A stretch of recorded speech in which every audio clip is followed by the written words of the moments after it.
Hello, welcome to daily current affair analysis. इस video में हम 18 जुलाई की जो इम्पोर्टेंट करंट अफेयर्स हैं उनके बारे में बात करेंगे। पहली जो न्यूज़ है वो है regarding the senior advocate. Supreme court ने ये कहा है कि जो सीनियर एडवोकेट्स हैं, ठीक है, उनके बारे में जो उनका जो अपॉइंटमेंट होता है, ठीक है, तो उनमें कहीं ज़्यादा ट्रांसपेरेंसी नहीं है, तो उसके बारे में ये आर्टिकल है। क्लियर। देखिए, एक सुप्रीम कोर्ट में अगर बात किया जाए तो दो तरह के जो एडवोकेट्स होते हैं, ठीक है, एक होते हैं सीनियर एडवोकेट्स और एक होते हैं जूनियर एडवोकेट्स। ठीक, अब ये सीनियर और जूनियर एडवोकेट्स डिसाइड कैसे होते हैं, ठीक, इसके बारे में सुप्रीम कोर्ट की गाइडलाइंस आई थी in the Indira Jaising ruling. ठीक, इंदिरा जयसिंह कौन है? Indira Jaising basically she was the first women senior advocate. Clear. तो अब सुप्रीम कोर्ट की जो गाइडलाइंस आई थी, ये जो गाइडलाइंस थी, ये गाइडलाइंस दी गई थी under the advocate act of 1961। ठीक, जिसमें दो क्लास के एडवोकेट्स के बारे में डिसीजन दिया गया था, यानी कि दो क्लास के एडवोकेट्स को क्लासिफाई किया गया था बेसिकली। पहला है सीनियर एडवोकेट्स और दूसरा है अदर एडवोकेट्स। ठीक, और जो इंदिरा जयसिंह जो रूलिंग थी, उसमें जो इंदिरा जयसिंह थी वो बेसिकली सीनियर एडवोकेट थी। क्लियर। नाउ अब यहाँ पर बात किया गया कि जो सीनियर एडवोकेट है वो होना कौन चाहिए? वो बेसिकली डिजर्विंग कैंडिडेट होना चाहिए, ठीक है, जिसके पास एबिलिटी हो, एक्सपीरियंस हो, नॉलेज हो, ये सारी चीज़ें होनी चाहिए। और जो चीफ जस्टिस है वो अदर जजेस के साथ क्या डिसाइड करेगा कि सीनियर एडवोकेट कौन होगा। क्लियर। अब हम बात करते हैं कि इस रूलिंग में क्या कहा गया था। इस रूलिंग में ये कहा गया कि इस जो प्रोसेस है, अभी तक की जो प्रोसेस चली आ रही है, यानी कि जो प्रोसेस थी, इस प्रोसेस में क्लैरिटी नहीं है। Means there is an opaqueness, arbitrary nature and there is a fraudulent. ठीक, कुछ फ्रॉड हो सकता है, कुछ फ्रॉडेंट चीज़ें हैं, या निपोटिज्म की जो चीज़ है वो आ सकती है। ठीक, इसलिए ये डिसाइड किया गया कि इसको फिर आगे कैसे प्रोसीड किया जाएगा। तो यहाँ पर ये डिसाइड किया गया, इस केस में सुप्रीम कोर्ट ने डिसाइड किया कि हम एक काम ये करेंगे, हम एक परमानेंट कमेटी बनाएंगे, ठीक, और एक परमानेंट सेक्रेटरीट बनाएंगे। अब जो परमानेंट सेक्रेटरीट होगा ये क्या करेगा, ये एप्लीकेशन देगा, यानी कि जितनी भी एप्लीकेशन आएंगी उन सबको देखेगा, और उसके बाद वो सारे जो एप्लीकेंट के जो नेम होंगे वो ऑफिशियल वेबसाइट में लिखे जाएंगे, और फिर वो सारे जो नाम हैं वो इस कमेटी को फॉरवर्ड कर दिए जाएंगे। यानी कि जो सेक्रेटरीट है वो क्या करेगा, सारे नाम जो भी एप्लीकेशन आ रहे हैं उनको ऑफिशियल साइट में रखेगा पहले, और उसके बाद इस कमेटी को फॉरवर्ड कर दिए जाएंगे। ठीक, उसके बाद क्या होगा, उसके बाद ये जो कमेटी है, ठीक, ये उन कैंडिडेट का इंटरव्यू करेगी, और कई सारे क्राइटेरिया होंगे, उन क्राइटेरिया के बेसिस पे फिर वो फाइनल कैंडिडेट को सेलेक्ट करेगी, और फिर वो नाम कोर्ट के सामने जाएगा। ठीक, तो ये जो प्रोसेस थी ये बताया गया कि ये ज़्यादा ट्रांसपेरेंट है इन कंपेयर टू पहली वाली प्रोसेस के। यानी कि यहाँ पर बात किया गया इस जजमेंट में कि परमानेंट कमेटी और परमानेंट सेक्रेटरीट, ठीक, ये दो चीज़ें जो हैं ये बनाई जाएंगी। क्लियर। नाउ अब हम बात करते हैं कि 2018 की जो गाइडलाइंस थी, ठीक है ना, जो रेगुलेट करती थी conferment of the designation of the senior advocate. ठीक, अब कहने का मतलब क्या है कि पहले 2018 की गाइडलाइंस थी, अब 2023 चल रहा है, तो 2023 की गाइडलाइंस है। हमें सिर्फ ये सब नहीं समझना, हमें सिर्फ इतना समझना है कि 2018 और 2023 की गाइडलाइंस के बीच में डिफरेंस क्या है। ठीक, तो देखिए 2023 की जो गाइडलाइंस है उस गाइडलाइन में ये बोला गया कि मिनिमम अगर कोई एडवोकेट सीनियर एडवोकेट बनना चाहता है तो उसकी एज होनी चाहिए 45 ईयर्स, और पहले ऐसी कोई भी गाइडलाइंस नहीं थी। ठीक, फिर उसके बाद बात किया गया कि सीनियर एडवोकेट अगर किसी को बनना है तो जो फाइनल जो रिकमेंडेशन होगा, ठीक है, जैसे जो भी परमानेंट सेक्रेटरीट और परमानेंट कमेटी है, ठीक है, तो परमानेंट कमेटी जब रिकमेंडेशन देगी कोर्ट को, तो वहाँ पर कोर्ट में सीजीआई होना चाहिए, और सीजीआई के साथ साथ जो एक जज है सुप्रीम कोर्ट का वो होना चाहिए। लेकिन पहले ये बोला गया था कि सिर्फ सुप्रीम कोर्ट का कोई भी जज हो सकता है, यानी कि कोई भी जज हो सकता है, सुप्रीम कोर्ट का हो या ना हो कोई मतलब नहीं है, बस सीजीआई होना चाहिए। क्लियर। यानी कि 23 की गाइडलाइन ने बोला कि सीजीआई होगा पर सुप्रीम कोर्ट का एक जज होगा, पर 2018 की गाइडलाइंस क्या थी, सीजीआई होगा विद एनी जज। ठीक है, तो एक ये फ्लॉ था इसमें, यानी कि थोड़ा सा ये लूज नेचर था इसका। ठीक, दूसरी बात की गई यहाँ पर 23 में कमेटी की बात की गई थी, जैसे मैंने बताया परमानेंट कमेटी और परमानेंट सेक्रेटरीट, लेकिन पहले को ऐसी कोई बात नहीं की गई थी। फिर बात किया गया यहाँ पर 5 मार्क्स मिल रहे थे किसके, on the basis of the publication of the academic articles और एक्सपीरियंस और टीचिंग, यानी कि अगर कोई जो एडवोकेट है उसने कोई भी पब्लिकेशन किया हुआ है, पब्लिकेशन निकाला है, आर्टिकल्स लिखे हुए हैं, एक्सपीरियंस है उसके टीचिंग का, तो इसके 5 मार्क्स मिलेंगे 2023 के नियम के अकॉर्डिंग। पहले क्या मिल रहे थे, पहले 15 मार्क्स मिल रहे थे। अब जो ये 15 मार्क्स थे ये मिल रहे थे on the basis of the publication. अब जो एडवोकेट है वो जो पब्लिकेशन निकाल रहा है वो फर्जी भी निकाल सकता है, या किसी प्रेस को पैसे दे दिए और उसने पब्लिकेशन निकाल दिया। तो कहने का मतलब था कि ये नंबर 15 मार्क्स हैं, ठीक, इसकी कोई क्लैरिटी नहीं थी कि ये वो व्यक्ति जो है वो एक राइटली मैनर में, एक राइचुअस मैनर में लेगा या कैसे भी ले लेगा, ठीक है। तो दिस इज द डिफरेंस। फिर बात किया गया, यहाँ पर 50 पॉइंट्स दिए गए थे किसके regarding, the weightage reported unreported judgements, यानी कि अगर उसने जो भी जजमेंट्स अगर दिए हैं, मतलब जो भी उसने जजमेंट के बारे में उसने बात किया है, अनरिपोर्टेड हो या रिपोर्टेड हो, ठीक है, excluding the order that do not lay down any principles of the law, तो उसके लिए 50 पॉइंट मिल रहे थे यहाँ पर, और यहाँ पर 40 मिल रहे थे। क्लियर। सो ये जो डिफरेंस है किसके बारे में, ये डिफरेंस है रिगार्डिंग दी जो भी जजमेंट आया था। तो सिंपल से आपको बात इतनी समझनी है कि सीनियर एडवोकेट के बारे में सुप्रीम कोर्ट की रूलिंग थी, वो जो दी गई थी इंदिरा जयसिंह रूलिंग में, जिसमें बताया गया कि सीनियर एडवोकेट जो हैं उसको हम कैसे, पहले कोई भी ट्रांसपेरेंसी नहीं थी, फिर हमने क्या किया, वाया द सुप्रीम कोर्ट का जो जजमेंट आया था इंदिरा जयसिंह रूलिंग में 2017 में, फिर उसके अकॉर्डिंग हमने क्या किया, उसके अकॉर्डिंग हमने 2018 की गाइडलाइंस बनाई, पर 2018 की गाइडलाइंस उतनी बेहतर नहीं थी, फिर हमने 2023 की गाइडलाइंस बनाई, और इन दोनों में हमने आपको फ़र्क बता दिया। क्लियर। इसी पे बेस्ड एक ये PYQ है यूपीएससी का 2022 का PYQ है, ठीक है, इसको पढ़ते हैं। पहला इसमें लिखा हुआ statement that the government law officers and the legal firms are recognised as an advocate, but the corporate lawyers and the patent authorities are excluded from recognition as an advocate. The next statement is that the Bar Council have power to lay down the rules related to the legal education and the recognition of the law colleges.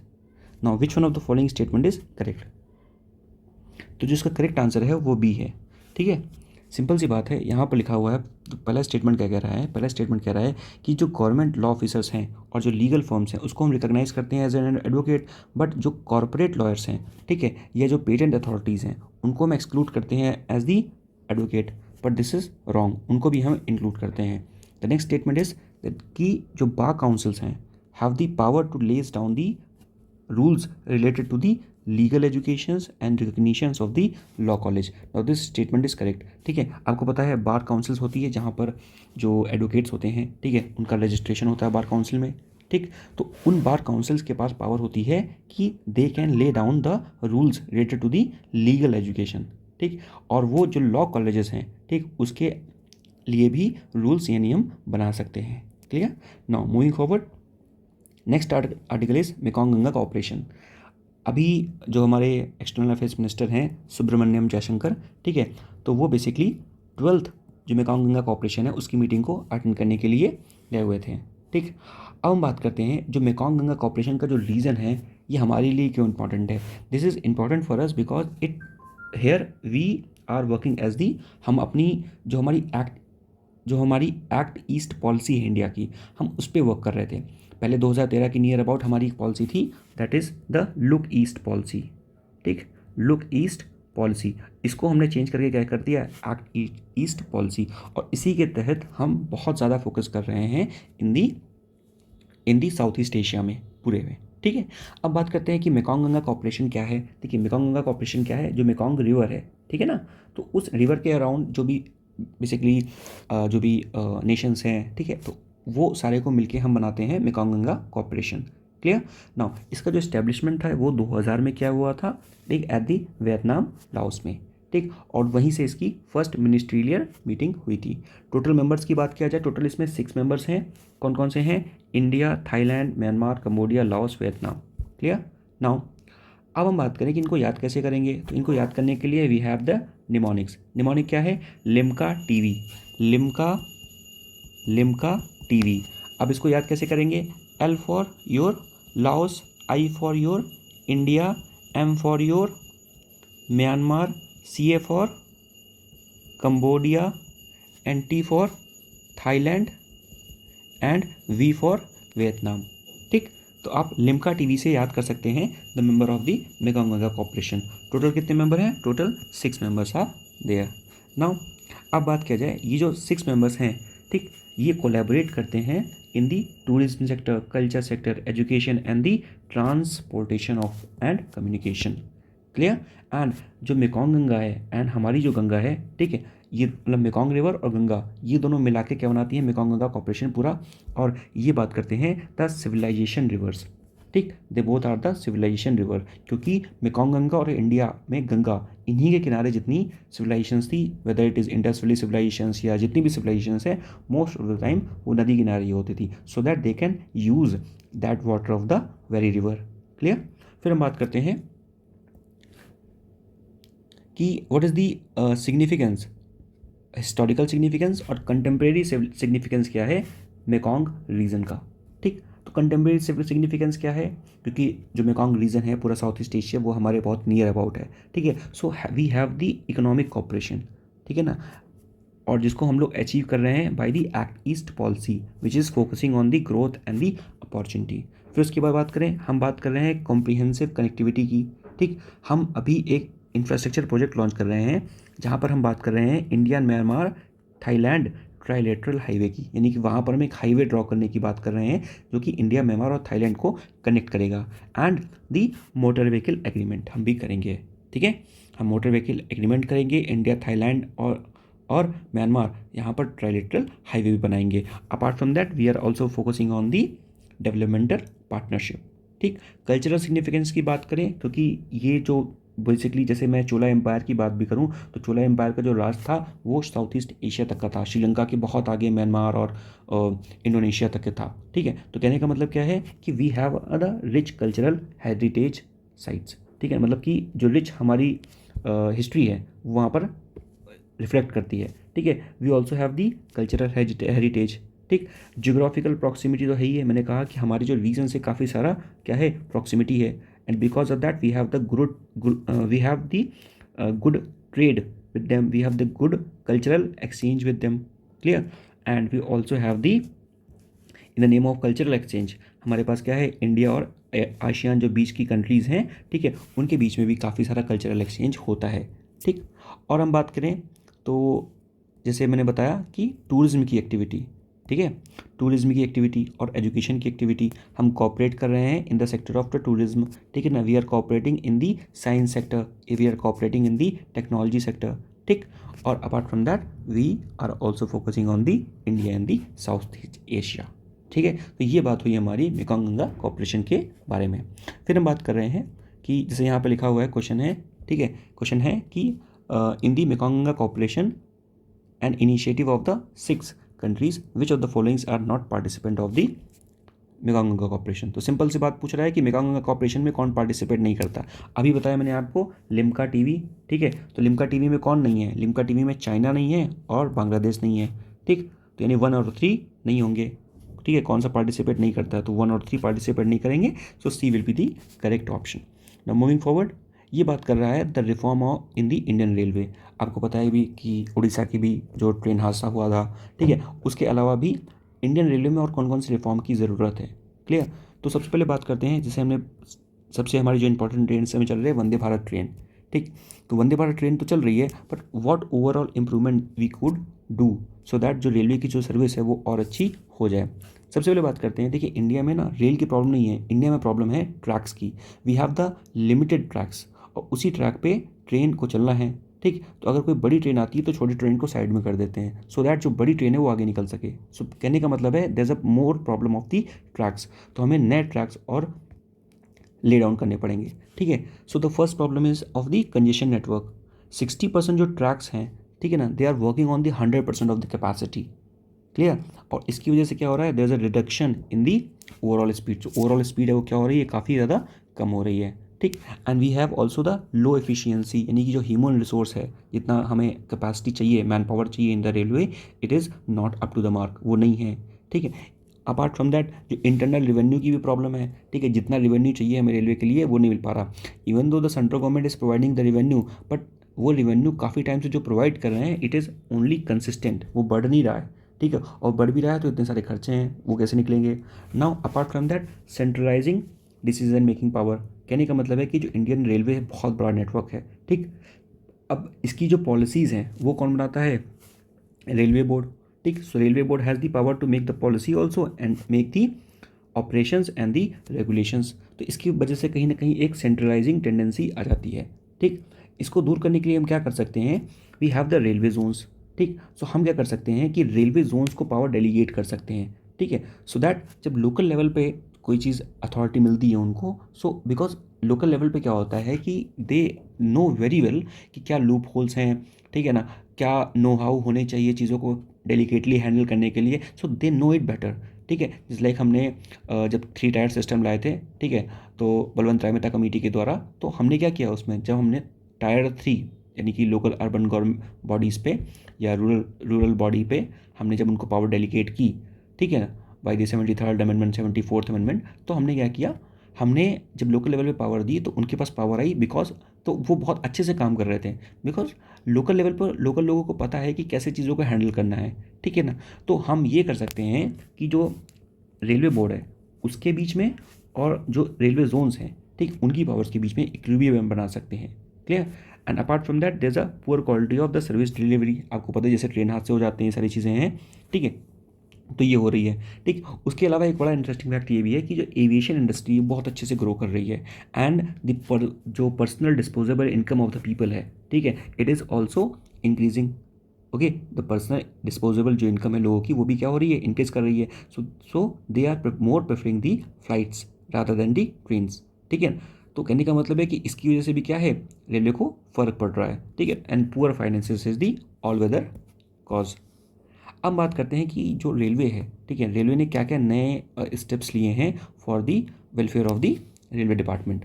तो first is the Vande Bharat train, as you know, ठीक है ना, इनको चलाया गया था, ठीक है, ताकि और स्पीड में चल सकें। और उसके साथ साथ हमने विस्टाडोम ट्रेन्स को भी इनाग्रेट किया था। विस्टाडोम कोचेस क्या होते हैं, ये बड़े साइंटिफिकली मैन्युफैक्चर्ड होते हैं, ठीक है। अगर कोई हेड ऑन कोलिजन्स भी होता है तो वहाँ पर बहुत अच्छे से ये परफॉर्म करते हैं, ठीक है। तो ये सारी चीज़ें हैं। Apart from that we have also have the special flight train operation scheme, mission Raftaar भी है, जिसमें हम क्या कर रहे हैं, जो फ्री ट्रेन्स होती हैं, ठीक है ना, जो मालगाड़ी होती हैं, उनकी जो एवरेज स्पीड है उसको नियर अबाउट 25% से हम बढ़ाने की कोशिश कर रहे हैं, ठीक है ना। उसके साथ साथ हम जैसे एक ये स्कीम है ईट राइट मूवमेंट, ठीक है। ईट राइट मूवमेंट में हम क्या कर रहे हैं, जो रेलवे में जो खाना मिल रहा है, ठीक, वो खाना एक अच्छी बेहतर क्वालिटी का हो, उसको भी हम देख रहे हैं, ठीक। Amrit Bharat station scheme, okay. And उसके साथ साथ ट्रेन कोलिजन अवॉइडेंस सिस्टम, जिसे हमने कवच सिस्टम जो है, ठीक है ना, आपने कवच सिस्टम का नाम सुना होगा, कवच सिस्टम को हम ट्रेन में इंस्टॉल कर रहे हैं। तो ये क्या है, कवच is an anti head on collision system, ठीक है, ये हेड ऑन को कोलिजन को क्या करेगा, बचाएगा। तो इस तरह के बहुत सारे जो इनिशिएटिव्स हैं we are taking for the welfare of the whole railway department, ठीक। अब हम बात करते हैं कि एक हमारा प्लान था जो नेशनल रेलवे प्लान 2030 का, ठीक है, इसके क्या ऑब्जेक्टिव्स हैं। तो इसके ऑब्जेक्टिव्स की अगर सिंपल सी बात किया जाए तो it is just to create the capacity ahead of the demand, यानी कि डिमांड जनरेट होने से पहले हमें क्या करना है, कैपेसिटी को अपनी बढ़ाना है, ठीक है, क्योंकि धीरे धीरे डिमांड तो बढ़ी रही है, यानी कि we need to future ready railway, we need to make the future ready railway system by the 2030। तो 2030 से पहले हमें फ्यूचर रेडी रेलवे सिस्टम को बनाना है, क्लियर। नाउ फ्यूचर प्लान्स क्या है रेलवे के, इसके बारे में बात किया जाए, हम फ्यूचर प्लान्स ये हैं कि 2030 तक हम 45% जो हमारा रेलवे का जो रेवेन्यू है मॉडल पूरा, ठीक है, वो उसमें 45% जो आएगा वो सारा कहाँ से आएगा, फ्री ट्रेन से, यानी कि हम जो फ्री ट्रेन्स हैं, मालगाड़ियाँ हैं, उनका जो शेयर है रेलवे में, ठीक है ना, वो 45% तक इंक्रीज़ कर देंगे। अभी जो उनका शेयर है near about I think more than 20% है, ठीक है, लगभग 20 to 25%, तो आप इसको देख लेंगे कितना है, बट मोर देन इतना ही है, ठीक है। तो हमें उसको 45% नियर अबाउट लेके जाना है, ठीक है। और उसके साथ साथ हम अपनी जो फ्री ट्रेन्स हैं उसकी स्पीड को भी बढ़ाएंगे, जैसे मैंने पीछे बताया यहाँ पर अभी कि नियर अबाउट 25%, यहाँ मैंने बताया ना आपको कि 25% जो मिशन रफ्तार के अंदर जो फ्री ट्रेन्स हैं उसकी हम स्पीड को बढ़ाने के लिए सोच रहे हैं, ठीक। उसके साथ साथ हमारा जो नेशनल रेल प्लान विज़न 2024 है, ठीक है, इसमें हम क्या कर रहे हैं, 100% इलेक्ट्रिफिकेशन कर रहे हैं, और उसके साथ साथ अपग्रेडेशन ऑफ द स्पीड कर रहे हैं, 160 किलोमीटर, यानी कि ट्रेन की ओवरऑल जो स्पीड है उसको बढ़ा सकें, ठीक है। खासतौर पे जैसे कुछ स्पेशल एरियाज़ हैं, जैसे क्वाड्रिलेटरल, गोल्डन ट्राई क्वाड्रिलेटरल जो एरिया है, या फिर दिल्ली हावड़ा जो दिल्ली मुंबई का जो रूट है, तो इस तरह के जो नॉन स्टॉप रूट हैं उसमें हम एटलीस्ट अपनी जो ट्रेन की कैपेसिटी है स्पीड की फुल, उसको हम बढ़ा सकें। ठीक है, तो ये चीज़ें पता, इवन उसके साथ साथ एक और चीज़ पता होनी चाहिए कि जैसे अगर हम 100% इलेक्ट्रिफिकेशन भी कर भी रहे हैं ट्रेन्स का, तो अब यहाँ पर ये भी देखना पड़ेगा कि जो इलेक्ट्रिसिटी ट्रेन के लिए आ रही है वो कहाँ से आ रही है। भाई इलेक्ट्रिफिकेशन करने का मतलब क्या है, ताकि हम कोल का यूज़ कम करें, ठीक है, या सॉरी डीजल का यूज़ कम करें, फॉसिल फ्यूल्स का यूज़ कम करें। बट द थिंग इज़ कि अब ये जो इलेक्ट्रिसिटी यहाँ पर आ रही है ये कहाँ से एक्चुअली आ रही है, क्या ये अगर यही इलेक्ट्रिसिटी कोल से आ रही है तो फिर फ़ायदा क्या। तो हमें क्या है, अपनी जो कोल डिपेंडेंसी है उसको धीरे धीरे कम करना पड़ेगा। ठीक है, और इसके लिए we need the support of the both the private and the government sector. तो यानी कि एक कोलैबोरेटिव पीपीटी मॉडल पे काम करना पड़ेगा। ठीक है, फिर उसके बाद बात कर सकते हैं कि एक यहाँ पर एक बात किया गया था, एक बिहार का कोई बेसिकली एक इंसान है जिनका नाम है नवीन श्रीवास्तव। ये क्या कर रहे हैं, जैसे जो अनआइडेंटिफाइड बॉडी होती है, डेड बॉडी होती हैं, तो उनको कोई क्लेम नहीं करने आता। ठीक है, तो ये क्या कर रहे हैं, ये उनका अच्छे से उनका फेयरवेल कर रहे हैं, उनका दाह संस्कार कर रहे हैं, या लास्ट जो भी राइट्स हैं उनको परफॉर्म कर रहे हैं ना, without any money, without any perks, खुद से वो चीज़ें कर रहे हैं। तो बेसिकली इस चीज़ को बहुत अप्रिशिएट किया जा रहा है। Now we can use this thing in the ethics paper. ठीक, so this is the example of the empathy, responsibility and the service to the other without any demand. ठीक, so he is considered as the good Samaritan, means respect to the human dignity. तो इस example को हम coat कर सकते हैं। फिर अगर आगे बात किया जाए कि हम बात करते हैं लोकल करेंसी सेटलमेंट सिस्टम। अब ये क्या है, देखिए अभी क्या है, जैसे मोदी जी गए थे, तो मोदी जी गए थे फ्रांस में, ठीक है ना, तो वहाँ का उनको फ्रांस का हाईएस्ट सिविलियन अवार्ड मिला। ठीक, फिर उसके बाद वो यूएई में गए। अब यूएई में बेसिकली क्या हुआ, या वहाँ पर हमने जैसे फ्रांस में भी हमने साइन किया है, बेसिकली हम बात कर रहे हैं यूपीआई के यूज़ के लिए, ताकि हम क्या करें, हम बात कर रहे हैं इंटरनेशनलाइजेशन ऑफ रुपी, ताकि जो रुपी है वो हर जगह यूज़ करना किया जा सके। ठीक है, और इसका उद्घाटन भी होगा आईफिल टावर से। ठीक है ना, इमैनुअल मैक्रोन ने कहा है कि इसका जो उद्घाटन हम करेंगे वो आईफिल टावर से करेंगे। यानी कि अगर आप आईफिल टावर में खड़े हैं और फ्रांस में आपने कुछ खरीदा, तो आप पेमेंट अपने यूपीआई फ़ोन से कर सकते हैं। क्लियर, तो ये सारी चीज़ें क्या हैं, ये सारी चीज़ें इनिशिएट हो रही हैं। इसी तरह का इनिशिएटिव लिया गया है हमने यूएई के साथ, यानी कि इंडिया और यूएई ने एमओयू साइन किया है। ठीक है, जिसको हम बोल रहे हैं the local currency settlement system. ठीक, इसमें क्या होगा कि इंडियन रुपी और यूएई का दिरहम, इसमें क्रॉस बॉर्डर ट्रांजैक्शन होगा।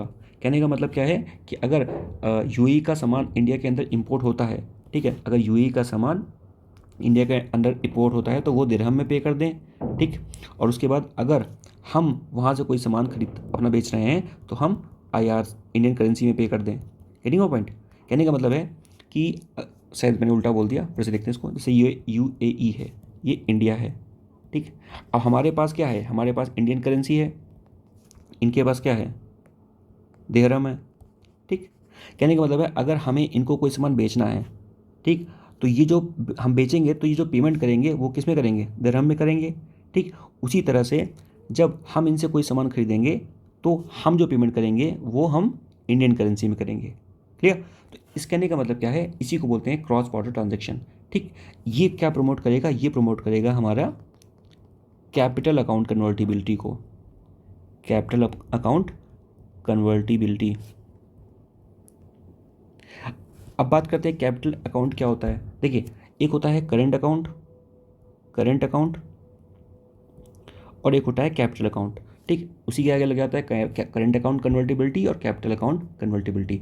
करंट अकाउंट का सिर्फ इतना मतलब होता है कि जो आप रियल टाइम में पेमेंट कर रहे हो। ठीक है, जैसे सपोज आपने ऑयल खरीदा तुरंत उसका पेमेंट कर दिया। ठीक है, आपने कोई गुड खरीदा तुरंत पेमेंट कर दिया, तो वो करंट अकाउंट हो गया। कैपिटल अकाउंट का मतलब क्या होता है कि रियल टाइम में पेमेंट नहीं हो रहा। फॉर एग्जाम्पल, आपने किसी दूसरी कंट्री में किसी दूसरी कंपनी के शेयर्स खरीद लिए हैं, ठीक है, तो उसका रियल टाइम में पेमेंट नहीं हो रहा, ये वहाँ पर इन्वेस्टमेंट कर दिया, ठीक है, वहाँ पे प्लॉट खरीद लिया आपने, ज़मीन खरीद ली, तो ये सारा क्या है, it comes under the capital account. Clear, अगर बात की जाए ट्रेड के मामले में, तो इंडिया और यूएई का जो ट्रेड है वो नियर अबाउट $85 बिलियन है। ठीक है, यूएई जो है वो इंडिया का थर्ड लार्जेस्ट पार्टनर है। ठीक है, यूएई जो है इंडिया का थर्ड लार्जेस्ट पार्टनर है। बट अगर हम बात किया जाए यूएई जो इंडिया की, तो इंडिया जो है वो यूएई का सेकेंड लार्जेस्ट ट्रेडिंग पार्टनर है। नाउ अब बात करते हैं, अगर ये सारी चीज़ें होती हैं, सपोज़ अगर हम मेमोरेंडम ऑफ अंडरस्टैंडिंग साइन कर लिया है और उसके बाद हम एक ऐसा सिस्टम बना सकते हैं जिससे जो लोकल करेंसी सेटलमेंट सिस्टम जो है वो अगर अच्छे से कारगर हो जाता है तो इससे क्या फ़ायदा मिलेगा। ठीक है, सबसे पहले बात करते हैं, तो यहाँ पर क्या हो जाएगा, reduction in the foreign exchange cost.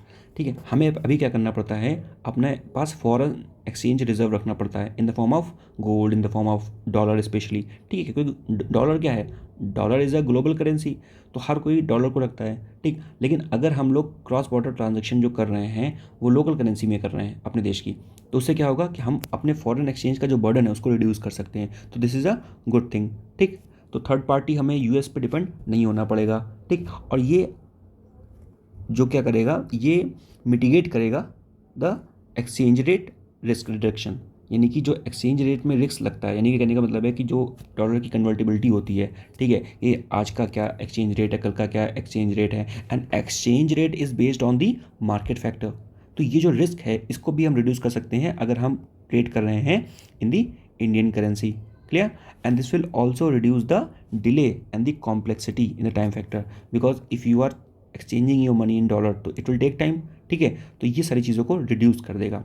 ठीक है, and it will also promote the bilateral trade and investment. Clear, और बहुत सारे माइग्रेंट्स, बहुत सारे जो वर्कर्स हैं, ठीक है ना, एक बहुत बड़ा डायस्पोरा इंडिया का यूएई में रहता है। क्लियर, तो अब क्या है कि अगर इंडिया का यूएई में डायस्पोरा इतना बड़ा रहता है तो वो जो लोग हैं वो इंडिया को पैसे भेजते होंगे, रेमिटेंस भेजते होंगे। नाउ दिस रेमिटेंस, ठीक, अब क्या है, अगर ये सारी चीज़ें हो जाती हैं तो जो रेमिटेंस हैं वो बेसिकली ज़्यादा फास्ट तरीके से फास्टर सेटलमेंट हो जाएगा और वो इंडियन रुपी में ही सेटलमेंट मतलब रेमिटेंस को भेज सकेंगे। ठीक है, तो ये सारे जो फ़ायदे होंगे अगर हम इस प्रोसेस को कंप्लीट कर लेते हैं। क्लियर, और यहाँ पर बात किया गया जैसे इंडिया में जैसे यूएई है वैसे वहाँ पर क्या है, यूएई इंडिया में यूपीआई जैसे है, वहाँ यूएई में क्या है, instant payment platform IPP. Clear, India में जैसे है रुपे कार्ड, वहाँ पर है यूएई स्विच कार्ड। तो हम लोग क्या करेंगे, हम लोग इनको लिंक करेंगे, किसको लिंक करेंगे, हम लोग लिंक करेंगे यूपीआई को यूएई के इंस्टेंट पेमेंट प्लेटफॉर्म से, हम लोग लिंक करेंगे इंडिया के रुपे कार्ड को यूएई स्विच से। क्लियर, ठीक है, तो इस तरह से चीज़ें हम लोग करेंगे। उसके साथ साथ ये पता होगा, हमने अभी थोड़े दिन पहले तंजानिया में एक आईआईटी का कैंपस खोला था। ठीक, यानी कि आईआईटी का जो कैंपस है पहली बार इंडिया के बाहर खोला गया in Tanzania. Now we are opening the second IIT campus in the Abu Dhabi, और ये कौन खोलेगा, the IIT Delhi. Clear, so this is the whole scenario कि कैसे हम अपने जो रुपी है उसको प्रमोट कर सकते हैं, इंटरनेशनलाइजेशन ऑफ रुपी को सपोर्ट कर सकते हैं। ठीक है, और मार्केट रिस्क जो फैक्टर्स होते हैं डॉलर एक्सचेंज रेट में एसोसिएटेड, ठीक है ना, उससे बच सकते हैं। इवन हम लोग जब रशिया से अभी पेट्रोल क्रूड ऑयल खरीद रहे हैं, ठीक है, तो उसमें भी हम लोग इंडियन पेमेंट को यूज़ करने के लिए सोच रहे हैं, but there are some repercussions associated with it. ठीक है, तो अभी बात हो रही है कि शायद हम लोग रैनमिनमी में पे करें, यानी कि जो चाइना की करेंसी है उसमें पे करें। तो कई सारे नो हाउ है, ठीक है, कई सारे वहाँ पर निटिगिटीज़ हैं, उनके बारे में हम बात करेंगे। ठीक है, so now the next article is the Crimea Congo haemorrhagic fever. ठीक है, तो एक फीवर है यहाँ पर, इसके बारे में बात की जाए, which is a viral fever. Clear, और ये जो फीवर है, ठीक है, ये बेसिकली काफ़ी हाईली कंटेजियस है, और उसके साथ साथ इसकी जो फैटलिटी रेट है, what is the meaning of fatality rate, यानी कि कितने लोग इससे मर रहे हैं, तो वो बहुत ज़्यादा है। क्लियर, और अगर बात की जाए कॉन्गो की, तो ये जो फीवर है ये बेसिकली कॉन्गो में सबसे पहली बार मिला था, फर्स्ट ऑब्जर्व किया गया था, और उसके बाद ये डिस्कवर्ड किया गया 1944 में क्रीमिया में। क्लियर, तो इसीलिए इसको बोलते हैं Crimea Congo haemorrhagic fever. Now अब बात किया जाए क्या इसकी कोई वैक्सीन है, तो फ़िलहाल तो अभी इसकी कोई वैक्सीन नहीं है।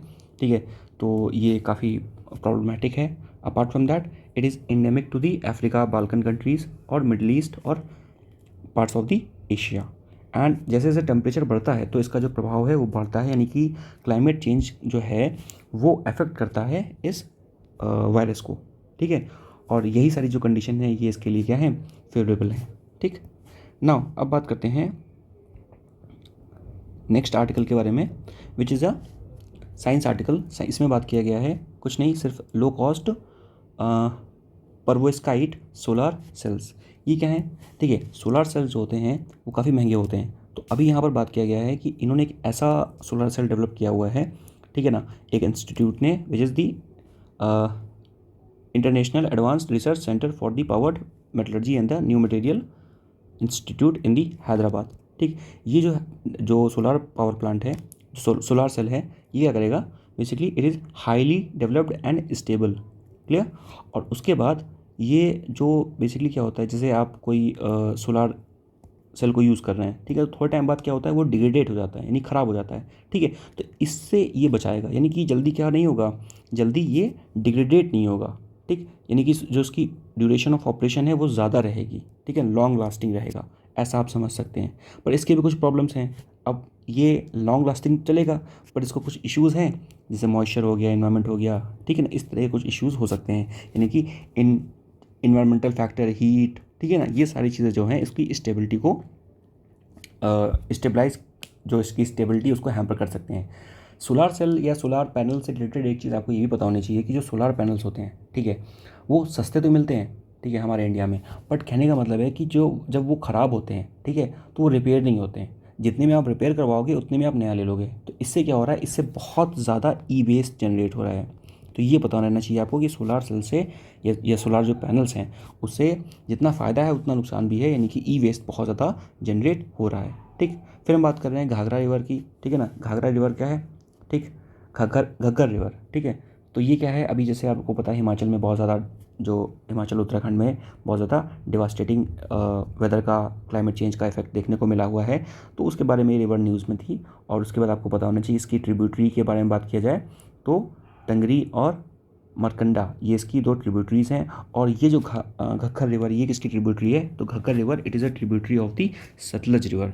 ठीक है, और ये जो ओरिजिनेट होती है वो द शाई इन दी शिवालिक रेंज से ये ओरिजिनेट होती है। ठीक, यहाँ पर आप इसको देख सकते हैं, ये है सतलज रिवर। ठीक है, और ये जो है घग्गर रिवर है, और ये इसको ज्वाइन कर रही है। तो Ghaggar river it is the tributary of the Sutlej river. ठीक है ना। बाकी यहाँ पर तो आपको पता ही होगा सतलज रिवर में कौन कौन सा क्लासिफिकेशन है, मैंने बताया था CGI। ठीक है ना, CGI जो है वो पाकिस्तान के पास है। कहने का मतलब है चिनाब, झेलम और इंडस, ये जो रिवर्स हैं ये पाकिस्तान में जाती हैं। बाकी सारी जो रिवर्स हैं, ठीक है, वो सारी कहाँ पर हैं, वो इंडिया में जाएंगी। ठीक है, यानी कि जैसे ब्यास हो गई, सतलज हो गई, ठीक है ना, रावी हो गई, ठीक है ना, ये किसके पास है, इंडिया के पास है। बट चिनाब हो गया, झेलम हो गया और इंडस हो गया, इन तीनों का जो पानी है वो कहाँ जाएगा, वो जाएगा पाकिस्तान में। ठीक है, और ये किसके अकॉर्डिंग है, ये है इंडस वाटर जो ट्रीटी हुई थी, ये उसके अकॉर्डिंग, जिसको कनकर्ड किसने कराया था, वर्ल्ड बैंक ने इंडस वाटर ट्रीटी करवाई थी। क्लियर। नेक्स्ट बात करें तो यहाँ पर आपको पता होना चाहिए कि ओके ना, next is simply about the Manipur. Manipur के बारे में क्या है, आपको पता है कि मणिपुर में तो काफ़ी टाइम से जो डिस्प्यूट चल रहा है रिगार्डिंग दी, ये वैली रीजन है इसका, this is the valley region, और ये रीजन जो है हिल रीजन है। ठीक है, तो दो कम्युनिटी हैं, ठीक है ना, मेटी, तो और उसके बाद तो मेटी और दूसरी कम्युनिटीज़ जो हिल में रहती हैं, ठीक है, जो वैली में रहती हैं, वैली वाली जो हैं वो सिविलाइज्ड हैं, सिविलाइज्ड इन सेंस कि मोर डेवलप्ड हैं, ये लेस डेवलप्ड हैं। ठीक है, तो मैं इस पूरे टॉपिक को एक्सप्लेन कर चुका हूँ, आप भी पहले सुन चुके होंगे। सिंपल सी बात यहाँ पर इतनी है कि जो यूरोपियन यूनियन की जो पार्लियामेंट है, ठीक है, यूरोपियन पार्लियामेंट जो है उसने अभी एक कमेंट दिया था, कमेंट ये दिया था कि हम लोग ये कह रहे हैं कि ये जो क्लैश है ये बिटवीन दी वैली और हिल कम्युनिटी के लोगों के बीच में है, जो वैली में लोग रहते हैं उनके बीच में, और जो हिल में लोग रहते हैं उनके बीच में ये क्लैश है। बट यूरोपियन पार्लियामेंट ये कह रही है कि नहीं, ये वैली में जो लोग रहते हैं और हिल में रहते हैं उनके बीच में क्लैश नहीं है, but this is the clash between the Hindu and Christians. आपको पता है मोस्टली जो ट्राइबल्स होते हैं, ठीक है ना, तो मोस्ट ऑफ देम बेसिकली क्या है, वो क्रिश्चियनिटी में कन्वर्ट हो जाते हैं। ठीक है, तो यहाँ पर कई सारे जो ट्राइबल्स हैं वो बेसिकली क्रिश्चियन कम्युनिटी को बिलोंग करते हैं। तो यूरोपियन पार्लियामेंट ये कह रही है कि नहीं, ये जो डिस्प्यूट है this is between the Christian and Hinduism. अब यहाँ पर एक एंगल ये निकल के आता है कि जब ये बात बोली गई तो हमारी जो गवर्नमेंट है, ठीक है, उसने साफ साफ बोल दिया कि नहीं देखिए ऐसा है, you don't have the right to speak on our internal matter. But the thing is कि हमें we should also be open to accept the criticism. ठीक, अपार्ट बिकॉज जैसे अगर सपोज अभी फ्रांस में दंगे हुए, ठीक है, कनाडा में जो ट्रक ड्राइवर को लेके जो डिस्प्यूट्स हुए थे, ठीक है, जहाँ पर ट्रक ड्राइवरों ने हड़ताल कर दी थी, या फिर यूएस में जब कोई ह्यूमन राइट वायलेशन होता है, ठीक है, जब कहीं डिस्क्रिमिनेशन होता है अगेंस्ट एनी नीग्रो, ठीक है, एंटी अपार्थाइड मूवमेंट्स निकलते हैं तो हम वहाँ पर बोलते हैं, क्लियर। या फिर और भी जो डिस्प्यूट्स हैं, या फिर अभी कि कहीं का कोई इलेक्शन होता है, ठीक है, तो यानी कि अगर किसी और कंट्री का कोई मैटर है, ठीक है, और वहाँ पर कुछ वायलेशन हो रहा है, ठीक है, तो हम वहाँ पर बिल्कुल बोलते हैं। तो कहने का मतलब है कि अगर हम लोग बोल रहे हैं तो हम लोग को भी थोड़ा सा ओपन रहना चाहिए, ठीक है ना, या थोड़ा सा more, we should be more tolerant, we should be more mature to accept the remark, to accept the criticism. और हमें अपना एक काउंटर नैरेटिव रखना चाहिए, ठीक है ना, गवर्नमेंट को, कि नहीं, मैं आपको बताता हूँ, ठीक है, कि ये क्रिश्चियनिटी और हिंदुइज्म के बीच की बात नहीं है, this is the clash between the hill and valley people, between two tribes, ठीक है। तो एक ये भी एक स्टैंड हो सकता था, बट गवर्नमेंट ने ये स्टैंड नहीं लिया। गवर्नमेंट ने पूरा क्लैरिफिकेशन दिया कि European Parliament, they don't have any say, they don't have any right to speak on our internal matter, ठीक है। तो ये थोड़ा सा बात थी और ये पता होना चाहिए आपको। लास्ट एक पॉइंट है, ये कर्च ब्रिज के बारे में है। कर्च ब्रिज क्या है? कर्च ब्रिज जो है वो बेसिकली क्या करता है कि जो क्रीमिया है उसको रशिया से कनेक्ट करता है, ठीक है, इस ब्रिज से। और ये जो क्रीमिया है इसको 2014 में रशिया ने एनेक्स कर लिया था, ठीक। इस क्रीमिया की जो पोजीशन देखोगे आप, तो यहाँ पर जो है ब्लैक सी है और यहाँ पे सी ऑफ एजोव है, ठीक। ये पूरा रशिया का इलाका है और ये क्रीमिया को 2014 में एनेक्स कर लिया था, ठीक। और जब 2014 में क्रीमिया को रशिया ने एनेक्स कर लिया था तब रशिया को G8 से निकाल दिया गया था, ठीक, नियर अबाउट 1997। और तब ये नहीं, सॉरी, G8 से निकाल लिया गया था, ठीक। और G8 से निकालने के बाद तब ये क्या बन गया था? G7। और रशिया में बहुत सारे बैन भी लगा दिए थे। इसी कर्च स्ट्रेट को यूक्रेन ने डिस्ट्रॉय कर दिया था अभी कुछ टाइम पहले, ठीक है ना, फिर उसकी मरम्मत हुई, ठीक। तो ये पता होना चाहिए आपको सिर्फ यहाँ से, कर्च स्ट्रेट क्या है, ये एक ब्रिज है, ठीक है, between the Crimea and the Russia, clear. So this is the end of the video. I hope आपको ये वीडियो अच्छी लगी हो। अगर अच्छी लगी है तो प्लीज़ आप इस वीडियो को अपने दोस्तों के साथ शेयर कर सकते हैं, चैनल को सब्सक्राइब कर सकते हैं, वीडियो को लाइक कर सकते हैं और अपने वैल्यूएबल कमेंट सेक्शन में ड्रॉप कर सकते हैं। Till then take care, good bye, thank you, जय हिंद।